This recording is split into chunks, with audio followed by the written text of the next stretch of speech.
काय करावं कळतच नाहीये रे. कसलं ग? मंगळागौरीचं रे. श्रावण सुरू झाला ना. हो मग? अरे मेघनाची पहिली मंगळागौर नाही का? सगळे लोक विचारतीलच. मग मंगळागौर करायची नाही असं म्हणणं आहे का तुझं? ह्या सगळ्या प्रकारानंतर इच्छा होईल का अमित? विजया, उलट मला असं वाटतंय की त्यामुळे वातावरण शांत व्हायला थोडी मदतच होईल. आदित्यसाठी वाटतं रे, पण मेघनाचा विचार आला ना की मन उडून जातं बाबा सगळ्यावरून. किती लाड केलेत माहिती आम्ही तिचे. मी, माई, अर्चू केवढं प्रेमाने सांभाळून घ्यायचो आम्ही तिला. पण तिनं काय केलं? आम्हाला मूर्खच बनवलं ना. आणि तू काही म्हणा, हे सगळं काही मनातून जात नाहीये आमच्या. आमचीच चूक असल्यासारखं का बघतोयस तू माझ्याकडे? नाही, बरोबर तुझं विजय. पण मला सांग, आपण किती काळ हे असं ताणणार आहोत? गोष्टी रुटीनला आणायला नकोत का? नॉर्मलला आणायला नकोत का? म्हणजे जे झालं ते सगळं विसरून जायचं असं म्हणणं आहे का तुझं? विजया, तू नसताना तिने मुलांना ज्या प्रेमाने सांभाळलंय ना, त्यांचं जे केलंय ना, ते मी बघितलं. ती जर का परकी असती ना, तर नसतं केलं तिने हे सगळं.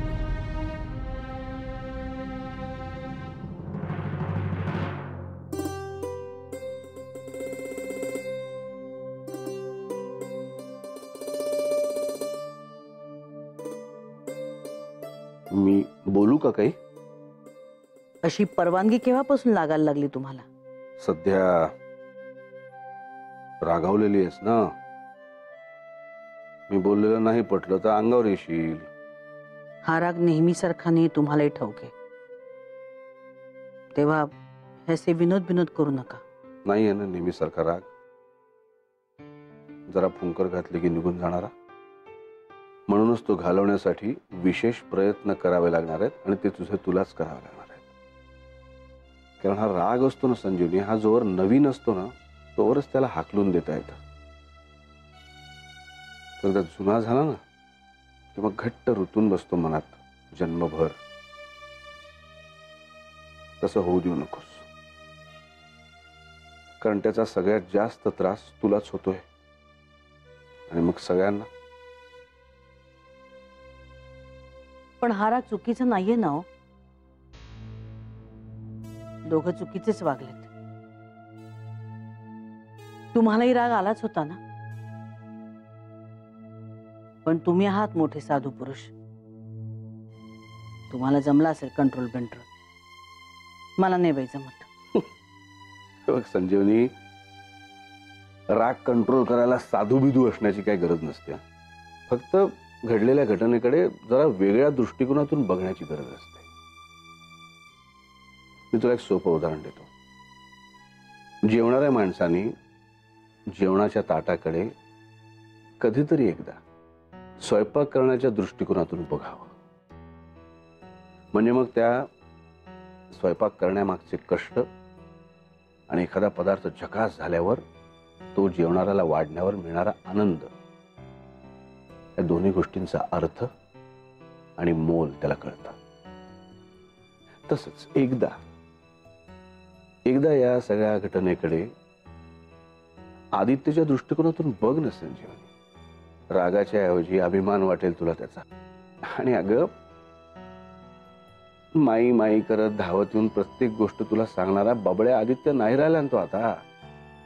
कठीण परिस्थिती समर्थपणे सांभाळणारा जबाबदार स्वतंत्र माणूस झालाय तो आता. आणि तुझ्या एक लक्षात येतंय का? काय? मेघनानी परिणामांची पर्वा न करता लग्नाच्या पहिल्या रात्री आदित्यला सगळं खरं खरं सांगून टाकलं. जिच्यावर आपण खोटेपणाचा आरोप करतोय त्याच मेघनाने. का लपवू शकली असती ती? पण नाही, तिला त्यांच्या नात्यातलं पावित्र्य जपायचं होतं. अरे मी तर 100 मार्क देईन त्या पोरीला. आणि आपला आदित्य, तो तर त्याहून ग्रेट.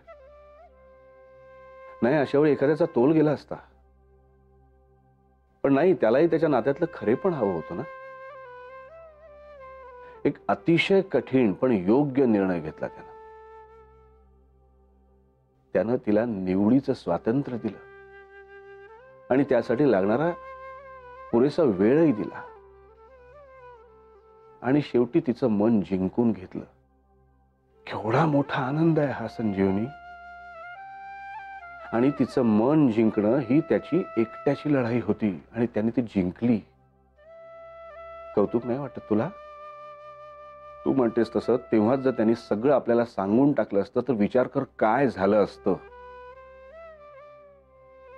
अगं त्यांनी आपल्यापासून आणि तिच्या आई वडिलांपासून तिला चक्क प्रोटेक्ट केलं ग. केवढी मॅच्युरिटी दाखवली त्यांनी. एकाच वेळी सगळ्यांना सांभाळलं त्यांनी एकट्यानी. आणि हे तुझंच यश नाही का संजीवनी? अगं जी मूल्य आपण मानत आलो ती तूच रुजवलीस ना त्यांच्यात. म्हणून म्हणालो मी तुला, त्याचा राग नाही, त्याचा अभिमान वाटायला हवा आपल्याला. आपल्याला जे वाटत होतं ना की त्यांच्यात काहीतरी तणाव आहे, विचित्र वागतायत, हॅपी नाहीये, तोच परीक्षेचा काळ होता त्यांचा. आणि त्या परीक्षेत आपली पोरं उत्तम पास झाली. आपला मुलगा आणि सून सुद्धा. संजीवनी, आदित्यनी काहीही गमावलेलं नाहीये, उलट खूप खूप कमावलंय. आहात तो माई? या येऊ या का? या या. माई, अहो काय चाललंय काय तुमचं? म्हणजे अहो श्रावण सुरू झाला तरी मंगळागौरीचं काही बोलायलाच तयार नाही तुम्ही. विसरलात की काय?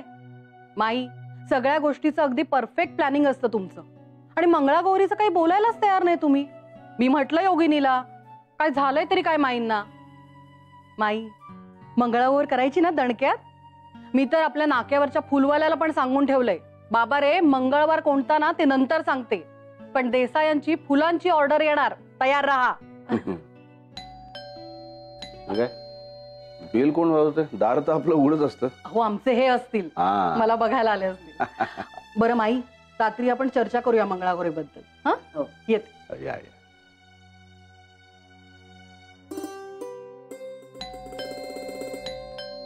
अरे राणे काकू गेल्या तरी राणे काका बेल वाजवतायत. हास हसू येतंय तुला.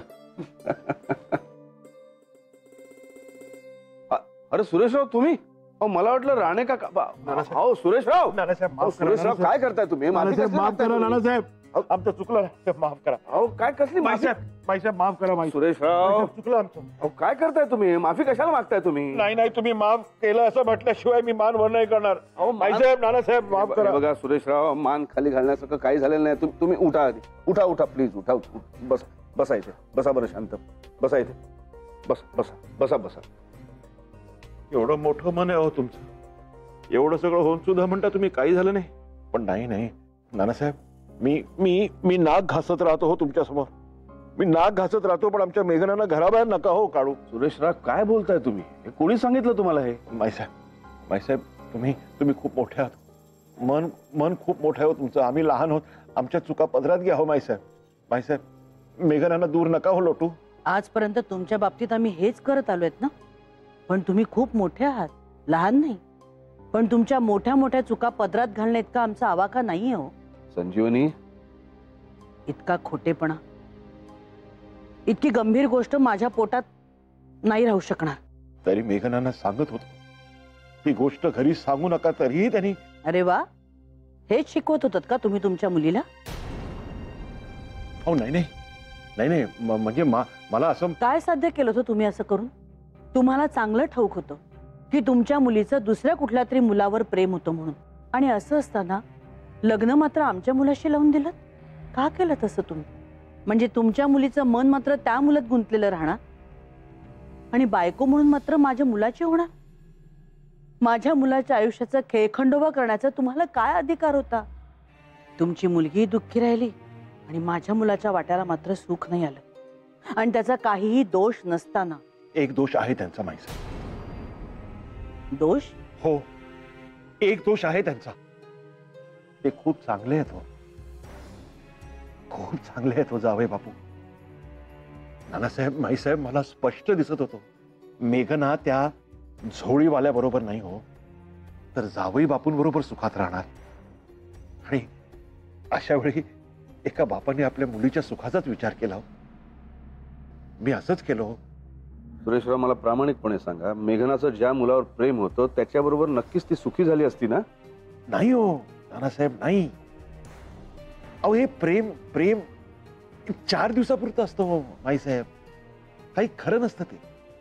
मला सांगा माईसाहेब, तुम्ही ज्या मुलाला काम धंदा नाहीये, त्याचा ठाव ठिकाणा नाही, त्याच्या आई वडिलांचा काही पत्ता नाही, अशा मुलाच्या प्रेमात जर, माफ करा पण अर्चनातही पडल्या असत्या तर तुम्ही त्याचं लग्न लावून दिलं असतात का हो? हा नानासाहेब, लावून दिलं असतात? आणि माईसाहेब, जर हे प्रकरण आम्ही तुम्हाला सांगितलं असतं तर तुम्ही मेघनांना आपली म्हटलं असतात का? सुनबाई करून घेतली असतीत का हो तुम्ही? सांगा ना माईसाहेब. असं जर तुमचं म्हणणं असेल सुरेशराव, तर मग आता मीही तुम्हाला एक प्रश्न विचारते. आमच्या जागी जर तुम्ही असता आणि तुमच्या मुलाशी अशी लपवाछपवी करून आपल्या मुलीचं लग्न लावून दिलं असतं तर काय केलं असतं तुम्ही? चाललं असतं तुम्हाला?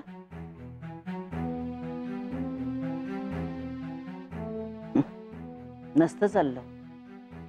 तुमच्या मुलांना तरी नांदवलं असतं का त्या मुलीला? पण आमच्या आदित्याने असं केलं नाही. तुमच्या लेकीला नांदवलं आमच्या घरात. जोर जबरदस्ती करून नव्हे, तर सन्मानानं. उलट तिला निर्णय घेण्याचं स्वातंत्र्य दिलं. आणि मी खात्रीपूर्वक सांगते सुरेशराव, जर तुमच्या मुलीनं त्या मुलाकडे जायचा निर्णय घेतला असता ना, तर माझ्या आदित्यानी सन्मानानं तिची पाठवणी केली असती. काय बोलणार हो माईसाहेब? तुम्ही खूप मोठी माणसं आहात नानासाहेब. आमच्या हातून चूक झाली, फार मोठी चूक झाली. हे बघा सुरेशराव, हे असं लहान मोठं कोणी नसतो. परिस्थितीकडे बघण्याचा प्रत्येकाचा दृष्टिकोन वेगळा असतो. नाही, तुमचं अगदी अगदी बरोबर आहे की मुलीच्या सुखासमोर तिच्या प्रेमाची गोष्ट आम्हाला सांगणं तुम्हाला गौण वाटतं. आदित्यला ती गोष्ट आम्हाला सांगणं धोकादायक वाटतं. याचा अर्थ तुम्ही किंवा आदित्यने आमची फसवणूक केली असा होत नाही, पण क्षणभर आम्हाला तसं वाटणं हे तितकंच बरोबर आहे. पण असो, ते सगळं आता जाऊ दे. ती काढायचीच ठरवली तर उणी काढण्यात आपले जन्म जातील. आणि आता आपले आयुष्य गेले आहेत अर्धे आधी. ज्यांची आयुष्य आता फुलायची आहेत, फळायची आहेत, त्यांचा विचार करूया ना. असं भांडण्याच्या ऐवजी आपण आपल्या मुलांचं कौतुक करायला हवं. मेघनाने पहिल्या रात्री आदित्यला सगळं खरं सांगण्याचं धैर्य दाखवलं. आणि आदित्यने सुद्धा अजिबात आताताईपणा न करता तिला निवड करण्याची संधी दिली. अहो, जगा वेगळी आहेत आपली मुलं. आपल्याला अभिमान वाटला पाहिजे त्यांचा. तर त्यांनी एवढं मोठं अग्निदिव्य केलंय म्हटल्यानंतर आपल्याला थोडीशी झळ लागणारच ना. नाही, पण त्यावर आपण मीठ नको शिंपडूया. हे बघा सुरेशराव, आपल्या दुखऱ्या मनांवर फुंकर मारून नव्याने सुरुवात करूया. काय म्हणता? अहो, मी काय म्हणणार नानासाहेब? अहो, तुमच्यासारखा विचारी माणूस माझ्या आयुष्यात मला नाही सापडला. मी नतमस्तक आहे तुमच्या समोर. मी काय, माईसाहेब काय, आमचे जावई बापू काय, अहो तुमच्यासारखी माणसं भेटली. आमच्या मेघनांना खरंच भाग्य आहे त्यांचं. होय हो, तुम्ही आमच्या मेघनालाच नाही, आम्हाला सुद्धा दरवेळी सांभाळून घेतलं. आम्ही इथे राहिलो होतो तेव्हा मेघनाला मी म्हटलं, इथली माणसं खोटेपणा करूच शकत नाहीत. इथे खोटेपणा करणारा माणूस आला ना तर एक तर निघून तरी जाईल किंवा सगळं खरं बोलून जाईल. मेघनाच्या मनात सुद्धा तळमळ होती हो तुम्हाला खरं सांगण्याची. पण मीच तिला थोपवून धरलं होतं घाबरून. माझी चूक झाली हो. वृत्तीने विचाराने ती आमची लेक कमी, तुमची सून म्हणून जास्त शोभते. हवं तर आम्ही आमचं तोंड तुम्हाला कधीही दाखवणार नाही, पण तुम्ही काय बोलताय माधवीताई? थोडासा मानभंग, थोडीशी निराशा, थोडेसे गैरसमज यांनीच तर नात्यांचा खरेपणा पणाला लागतो ना. आणि आपण उतरलोय त्या परीक्षेत. हे बघा, आदित्य आणि मेघनाचं एकमेकांवर जीवापाड प्रेम आहे हो. मला सांगा, आणखीन काय हवंय आपल्याला? आपल्या मुलांचं सुखच ना. तुमचा जावई आणि आमची सून खूप खूप सुखात आहेत. धन्य झालो, धन्य झालो. आणखीन काय पाहिजे आम्हाला? चला येतो आम्ही. अहो मेघनाला भेटून जा ना. नाही, नको नको. ठीक आहे, आता मंगळागौर आहेच मेघनाची, तेव्हा फोन करतो. अहो ती गौरच आहे ना या घराची. सगळं अमंगल नाहीसं करून मंगलाची स्थापना करणार. येतो. बाय. चला. या.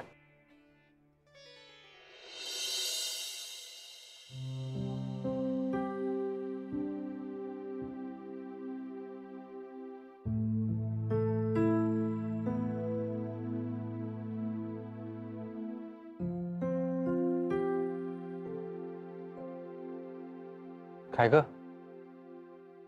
परत बरं वाटत नाहीये का? थोडं. कणकण आहे थोडी. औषधं संपली की चालू आहेत? आज शेवटचा डोस संपेल. होय, काय झालं? आई बाबा येऊन गेले. अच्छा, मग हंगामा झाला का मोठा? माहिती नाही. म्हणजे? अरे कणकण होती म्हणून पडले मी. झोप लागली मला गाढ. एवढ्यातच येऊन गेले ते. इथून घरी पोचल्यावर आईने फोन केला तेव्हा कळलं. म्हणजे तुला बोलावलं नाही कोणी? ते आले तेव्हा? आणि ते पण भेटले नाही तुला येऊन? मग काय म्हणाली आई? काय झालं इथे? डिटेल काही बोलले नाही. तर म्हणाले की नानाबाईंशी बोलणं झालं. बाकी काहीच अंदाज आला नाही का काय बोलणं झालं असेल त्याचा? नाही. हा, फक्त म्हणाले की तुझ्या घरची माणसं देव माणसं आहेत. झोपताना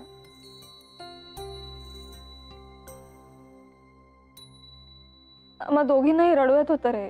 बरं मेघना, माझं ऑफिसच्या कामासाठी बाहेर जाणं कन्फर्म झालंय. काय? पाहिलंच ना देवा, मेघनाच्या आई वडिलांची मी कशी वागले ते. काय करू देवा, खूप राग येतोय मला. पण डोकं शांत झाल्यावर कळलं किती चुकीचं वागले मी. का अशी वागले? हे म्हणाले ना ते अगदी बरोबर आहे. प्रत्येक जण आपापल्या ठिकाणी बरोबर होतं त्या बाबतीत. माझ्यामुळे माझी लेकरं दुखावली जाऊ नयेत रे.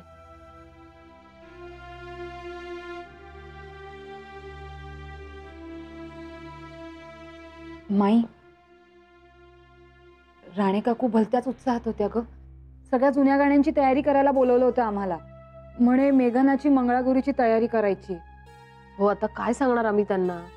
बराचसा चेहरा पाडून बसूही शकत नाही आणि खरं सांगूही शकत नाही. म्हणजे कसं सांगणार ना की ह्यावेळी आम्ही मंगळागौर नाही करणार म्हणून. हो ना, म्हणून आम्ही तर दोघी काहीतरी कारण सांगून चटकूनच आलो. पण मला असं वाटतं आपण मंगळागौर करणार नाही आहोत ना, त्याचं ना काहीतरी कारण द्यायला पाहिजे. हा, पण मंगळागौर करायची नाही हे कुणी ठरवलं? म्हणजे आपण मंगळागौर करणार आहोत? हो, जोपर्यंत ती माझ्या लेकाची बायको आहे, त्याच्या नावानं गळ्यात मंगळसूत्र घालते, तोपर्यंत ती या घरची सून आहे. आणि त्यामुळे सगळे अधिकार आणि हक्क आहेत तिला. म्हणजे माई, आपण मेघनाची मंगळागौर करतोय? हो,